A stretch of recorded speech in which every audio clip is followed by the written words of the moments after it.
The U.S. economy. Sometimes where bad news is good news, sometimes where good news is bad news, and sometimes things you think would be newsworthy aren't at all. The Federal Reserve, we could be in for a surprise next week with no rate hike.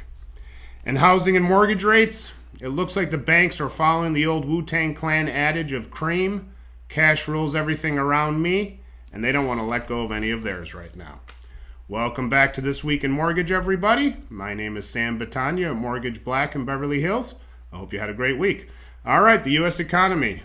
Sometimes bad news is good news, where good news is bad news, and something you think would be news isn't news at all. Very confusing.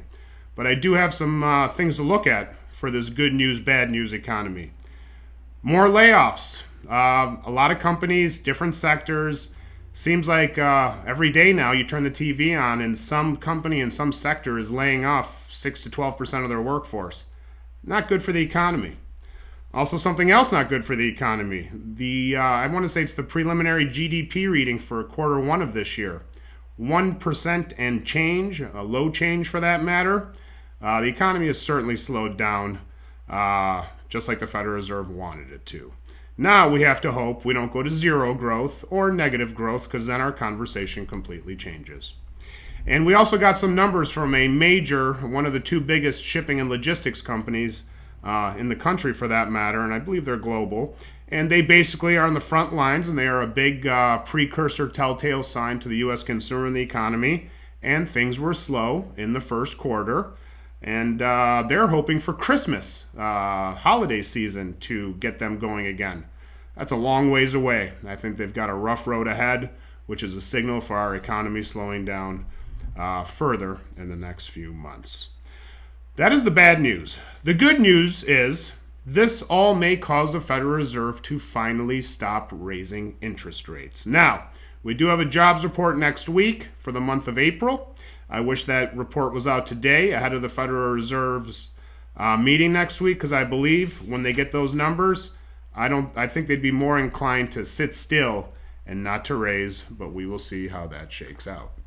All right, I just mentioned it, the Federal Reserve surprise. One of a few things could happen.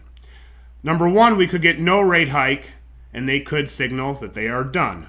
Markets will all rally off of that. Number two, we could get no rate hike for now.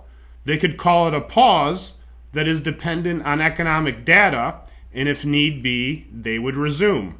I also believe markets across the board would rally on that, because there would probably be no reason to resume if they are dependent on data moving forward. A third scenario that could play out, a rate hike with language after that, number one, justifies the rate hike, and number two, gives a signal if they're going to stop or not before their next meeting in June.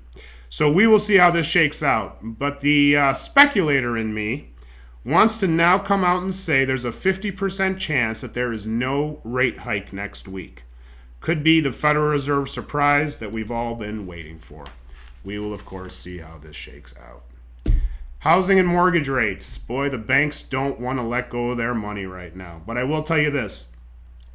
In a very pedestrian way, as I look online, it seems like inventory is getting healthier and more realistic. Healthier in the fact that there is more on the market, and that could be seasonal a little bit, but in California, seasons don't play as much weather-wise as other parts of the country.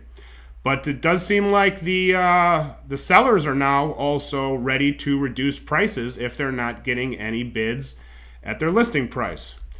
So, in a pedestrian way, inventory seems to be getting better.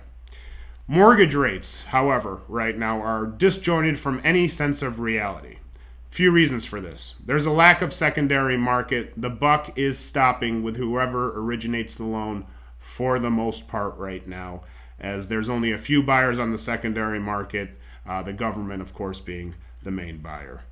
Another reason mortgage rates are disjointed from reality is a self-fulfilling prophecy of rates are so high, the banks believe rates are going to drop, so they are, I'm not going to say scared, but tepid to make loans right now, because they don't think it's going to be worth their time, and they're probably going to get paid off and the loan won't perform. So they took a high interest rate environment and artificially made it higher because this is now a self-fulfilling prophecy of high rates. So that's not great, but we will see how this happens. But it's made things artificially high in order to not lend. Very counterintuitive if you are in business every day. And of course, the stove is still hot that I talked about last week. Banks don't really want to get burned like First Republic. I don't really mention company names that often on this show. But First Republic Bank really is really in a bind right now. They don't have any cream, no money. They got some money, $30 billion. That doesn't, from the other banks, that doesn't seem to help. And now it looks like tonight or over the weekend they're going to have a fire sale. Well, I'll tell you this: First Republic Bank essentially did this to themselves in a way. They were giving preferential treatment to many clients, which, as a mortgage lender, I don't know how that's actually legal. But that's a different conversation. But they were basically putting their markets, their loans below market at the time. So now when rates go up, their loans are that much more below market, and they're going to be forced to market, which essentially has made them, for the most part, insolvent. They are open for business today, but I'd be surprised if they're getting any new depositor clients. And I can tell you this about the housing market. Once rates do cooperate and fall back into the fives, it's like a magical light switch with the consumer when it comes to housing. Fives is okay and palatable. 6 is not okay and not palatable at all. Even though the dollar difference doesn't really make a difference in most people's lives, the number of 5 to 6 somehow is the biggest number in real estate right now when it comes to mortgage rates. Okay, everybody, that is my show for this week. I hope you enjoyed it. As always, please take care of each other. Be a kind person. Have a great weekend. Anything mortgage related, please don't hesitate to reach out to me. And thank you as always for watching.